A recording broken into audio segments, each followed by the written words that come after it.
서동과 선화의 시간이 머물러 있는 이곳은 백제의 마지막 도읍지였던 부여입니다. 부여는 완성된 백제의 영광을 고스란히 기억하고 있습니다.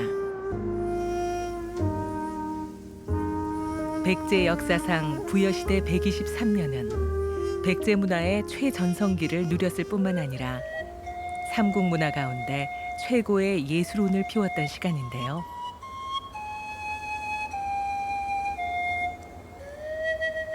찬란하고 눈부셨던 백제의 시간을 가만히 걸어봅니다.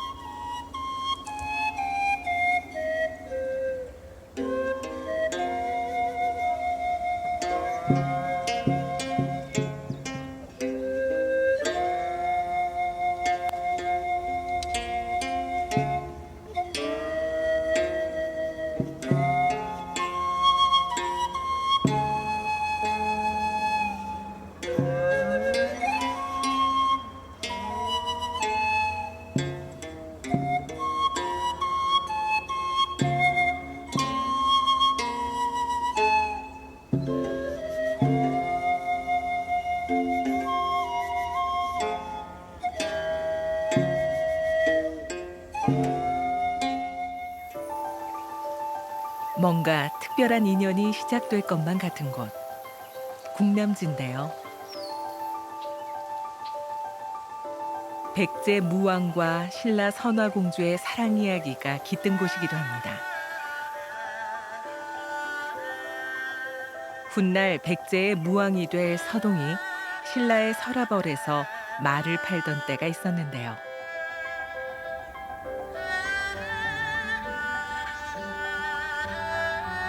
우연히 선화공주를 본 그 순간 첫눈에 반해버리고 맙니다.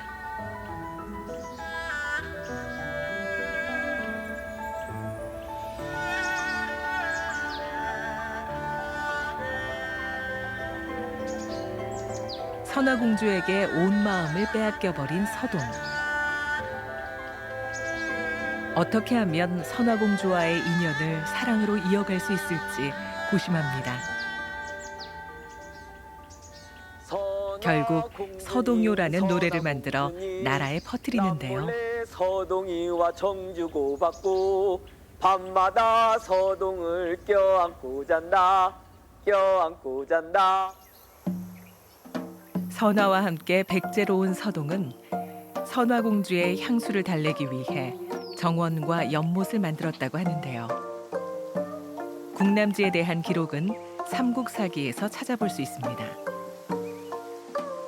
궁의 남쪽에 연못을 파고 이신리 밖에서 물을 끌어들였으며 연못가에는 버드나무를 심었다. 연못 가운데에는 섬을 만들어 방장선산을 모방하였다라는 기록이 있습니다. 국남지는 우리나라에서 가장 오래된 인공정원으로 백제의 노자공은 일본에 건너가 백제의 정원 조경 기술을 전해주었다고 합니다. 백제의 정원 꾸미는 기술이 얼마나 뛰어났는지 알 수 있는 기록입니다. 가장 화려한 문화를 꽃피웠던 백제의 부여. 그 시절 영광의 흔적을 찾아 지금도 많은 사람들이 부여를 찾고 있습니다. 부여를 비롯한 국내 8곳의 백제 유적지구는 2015년 유네스코 세계유산으로 등재돼 역사 유적으로서의 그 가치를 인정받았습니다. 화려하지만 사치스럽지 않고 검소하지만 누추하지 않은 백제의 문화와 예술성은 이곳 부여에서 가장 빛났습니다. 고대 동아시아에 있어서의 이 백제가 중국의 앞선 선진 기술과 문화를 받아들이고 그것을 백제인들의 탁월한 감성과 기술을 더해서 화려하게 이 땅에 꽃을 피웠습니다.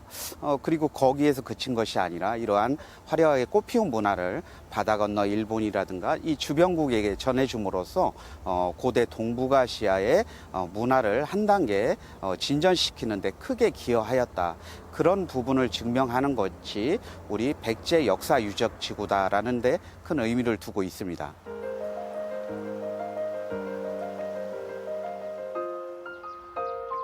백제의 마지막 왕궁지는 부여의 시가지가 내려다 보이는 바로 이곳이었습니다. 길이가 35m에 이르는 거대한 건물터가 과거의 시간을 증명하고 있습니다.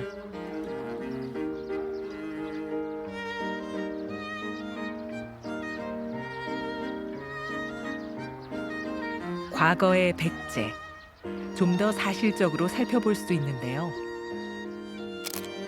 1400여 년 전 백제 길의 모습입니다.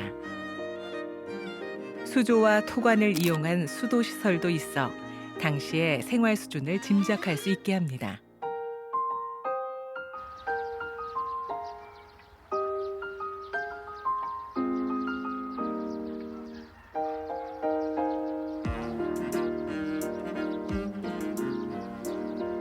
나무와 돌로 만든 지하 저장 시설에서는 참외와 다래, 복숭아, 살구 등의 씨앗이 발견돼 백제 음식에 대한 자료가 되기도 했습니다.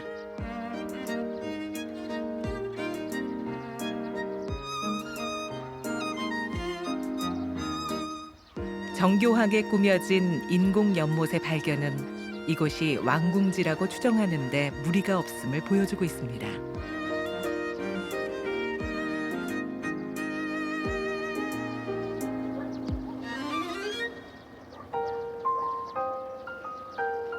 서동과 선화의 추억도 곳곳에 남겨져 있을 텐데요.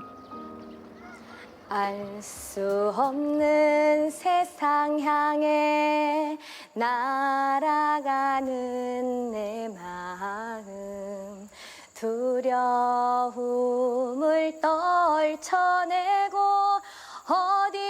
어디든지 가보리라 할 수 없는 세상 향해 날아가는 내 마음 넓은 세상 어디든지 날아보고 우연히 멈춰선 길 위에서 왠지 모를 익숙함과 아련함이 밀려오면 시간을 거슬러 선화를 생각하게 됩니다.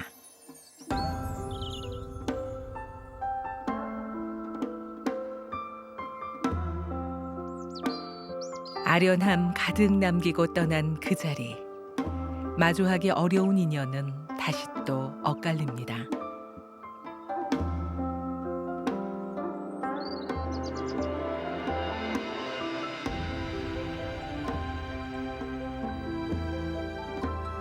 역사는 기억되지만 과거의 인연은 미래를 기약하지 않습니다.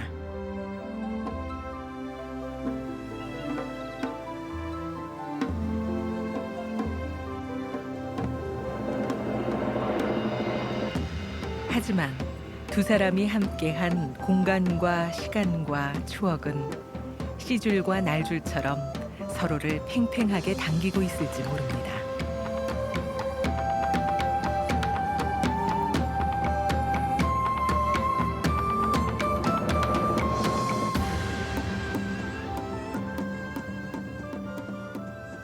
저 산 너머엔 누가 살고 있을까? 무지개 따라가면 그곳에 닿을까? 저 먼 곳은 어디일까? 저곳엔 누가 살까? 세상 향한 궁금함에 내 마음은 떨린다오.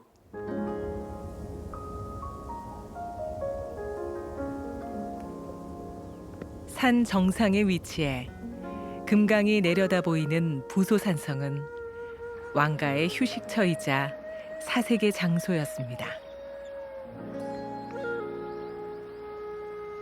위급한 상황에서는 피난할 수 있는 피난처이기도 했는데요.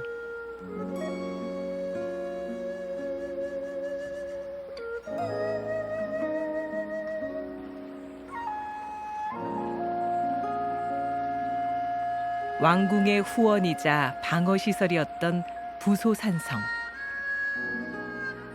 산성 내부에서는 많은 수의 건물 지도가 발견됐습니다.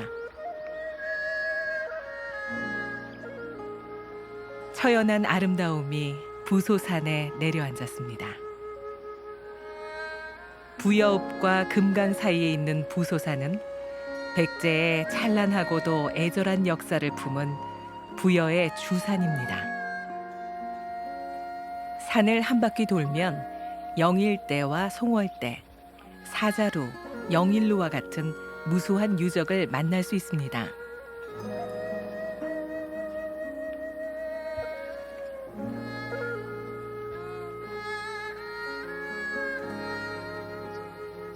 부소산에서 백제의 시간을 걷다 보면 자연스레 서동과 선화의 추억을 마주하게 됩니다.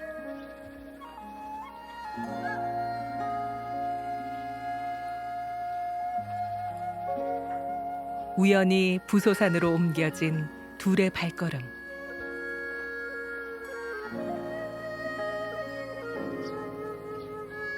서동과 선화의 아련한 옛 기억 속으로 돌아가 봅니다.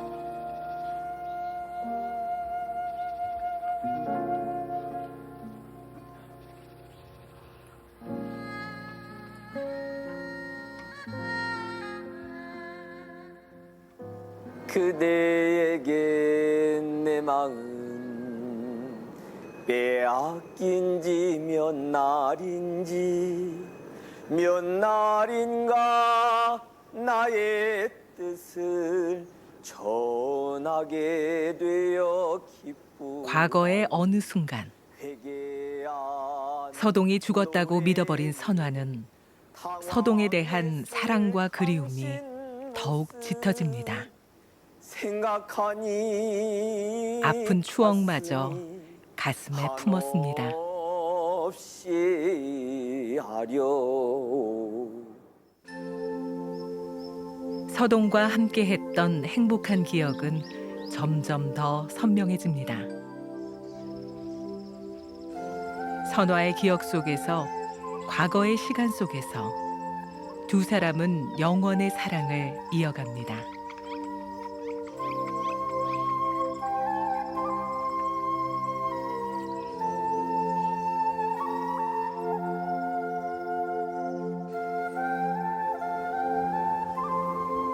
부여의 북쪽과 동쪽을 보호하고 있는 나성. 수도를 방어하기 위해 구축한 이 외곽성은 수도의 안과 밖을 구분하는 상징적인 성이기도 합니다. 옛 수도에 적용되는 원칙 중에 하나는 바로 산 사람을 위한 도시라는 건데요. 생을 다한 사람은 왕이라고 하더라도 도성 밖으로 나가야 했는데 백제도 예외는 아니었습니다. 나성으로 산자와 죽은 자의 공간을 나눴습니다. 그리고 지금은 과거와 현재의 인연을 엄격히 구분짓고 있습니다.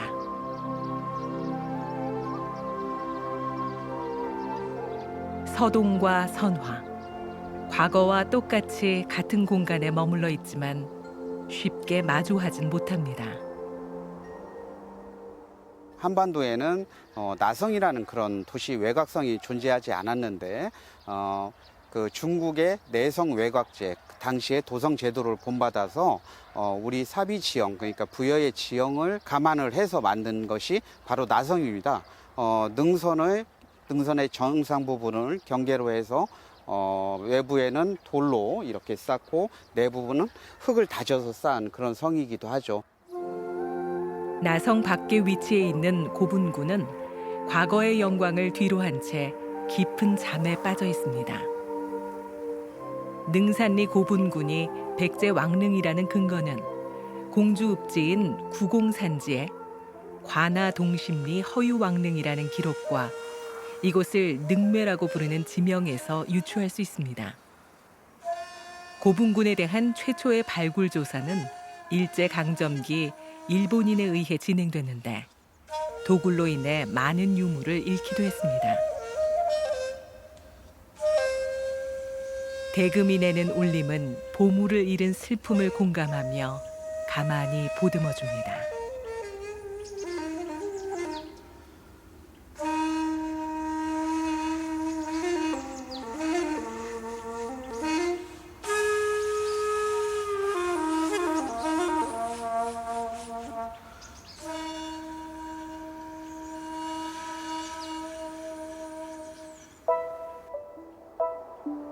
능산리 고분군 옆으로 망자의 넋을 위로하기 위해 세운 사찰의 터가 자리하고 있는데요.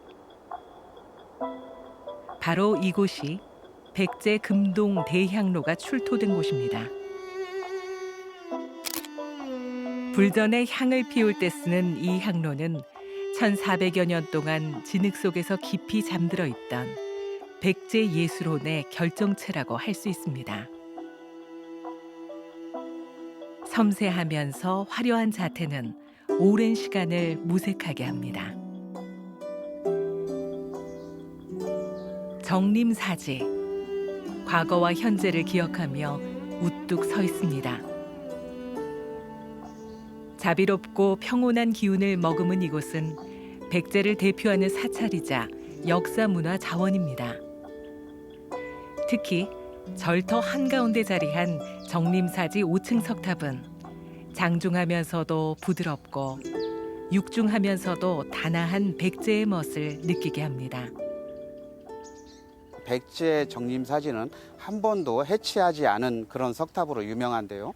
현재 남아있는 석탑을 보아 백제인들의 뛰어난 예술미와 석재 가공수를 살펴볼 수 있습니다. 그리고 정림사지 5층 석탑은 과거 목탑에서 이제 석탑으로 변화되는 그 초기 과정을 보여주는 것이고, 또한 한 번도 해체하지 않았기 때문에 정확히 언제 누구에 의해서 건립된지는 알 수는 없지만, 그만큼 오래된 석탑이 현재 온전하게 남아 있다는 것 또한 백제인들의 뛰어난 기술미를 보여준다고 할 수 있습니다. 백제와 고구려 사람들은 누구일까?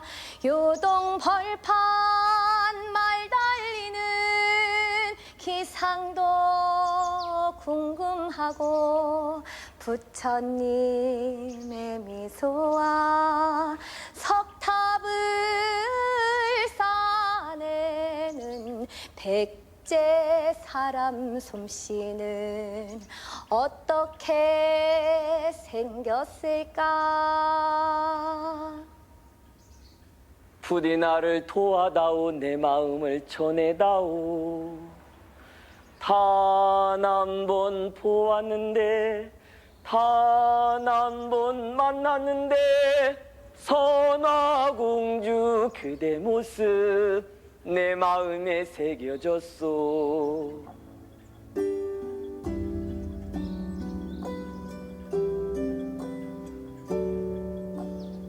두 사람의 사랑을 이 석탑은 기억하고 있습니다. 둘의 인연은 쌓여온 시간만큼 오늘도 그 세월을 지키고 서 있습니다.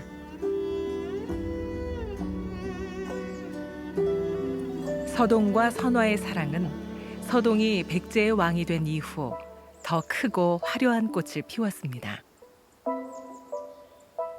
백제의 시간을 흐르는 오악사의 선율은 아름다운 사랑의 결실을 더 빛나게 했을 겁니다.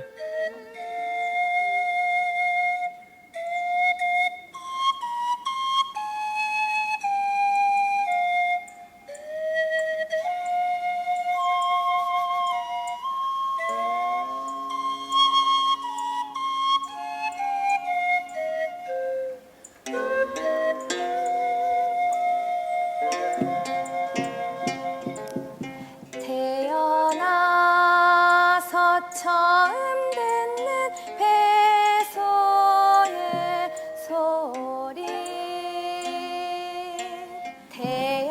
태어나서 처음 듣는 오악사 소리.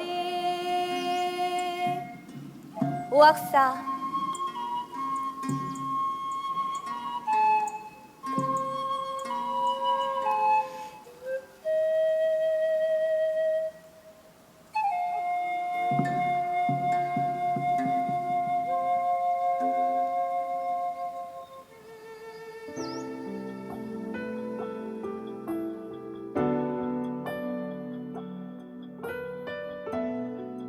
백제인의 공예 기술은 주변국보다 뛰어났습니다.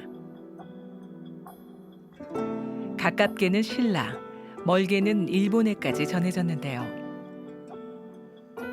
백제 토기를 가만히 들여다보면 치열하고 고독한 장인의 울림이 전해지는 것만 같습니다.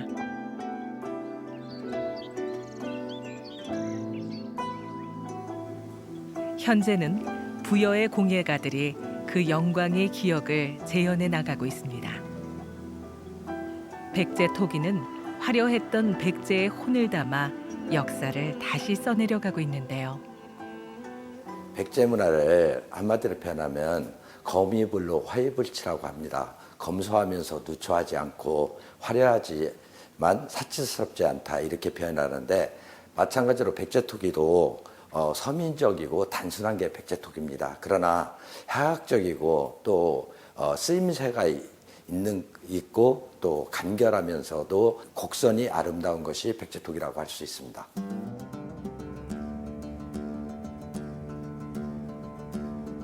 점토를 물레 위에 올려 바닥을 만들고 바닥 위에 길게 빚은 점토를 돌려가며 붙입니다.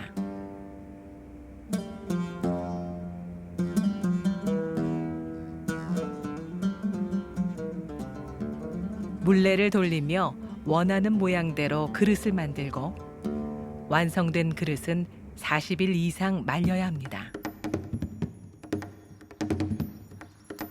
그리고 통가마에서 1000도가 넘는 온도로 구워냅니다. 이해와 원칙이 없는 과정은 완성으로 이어질 수 없습니다.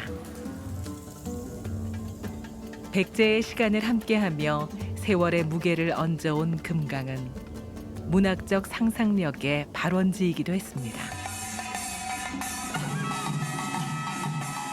금강을 노래하는 농요 산유화가는 다행히 사람들의 입과 입을 통해 전해진 덕에 그 생명을 잃지 않은 백제 노래인데요.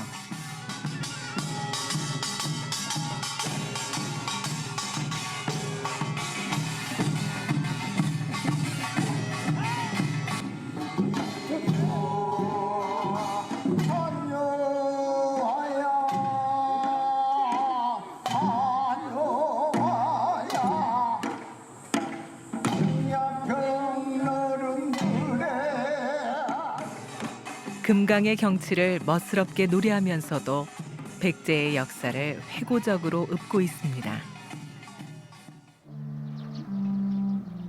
민족 시인이자 참여 시인이었던 신동엽 선생은 이곳 부여에서 나고 자랐습니다.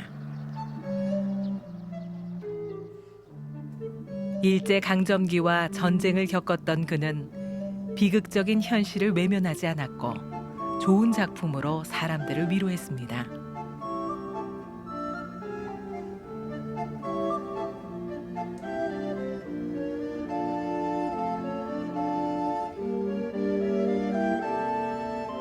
신동엽 선생은 고향을 배경으로 한 장편 서사시 금강을 써내려가며 서로를 도우며 행복하게 살아가는 평화 공동체를 꿈꿨습니다.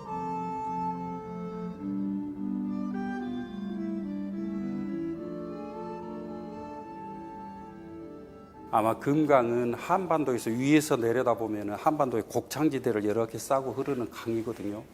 아마 이 강 그 흐름을 보면서 이 대지 위에 살다 간 수많은 사람들, 이 대지의 역사, 그것을 신동엽 씨는 늘 느끼고 그랬던 것 같아요.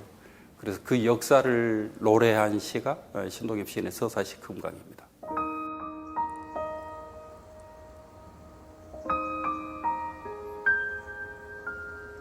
신동엽 선생이 태어나 자라고 신혼생활을 했던 공간의 모습이 그대로 재현돼 있습니다. 시인 부부와 부모님이 살던 방 2개짜리 집, 그리고 자그마한 마당이 전부지만 사람과 시와 나라를 사랑했던 그의 흔적이 그대로 남아있는 곳입니다. 신동엽 선생의 대표작 껍데기는 가라는 자신이 염원하는 세상이 오기를 바라는 간절한 마음이 담겨 있습니다.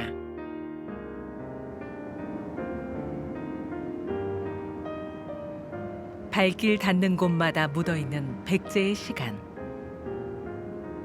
낙화암은 삼천궁녀의 이야기가 강렬하게 채색된 곳인데요. 삼국유사에서 관련 기록을 찾을 수 있습니다.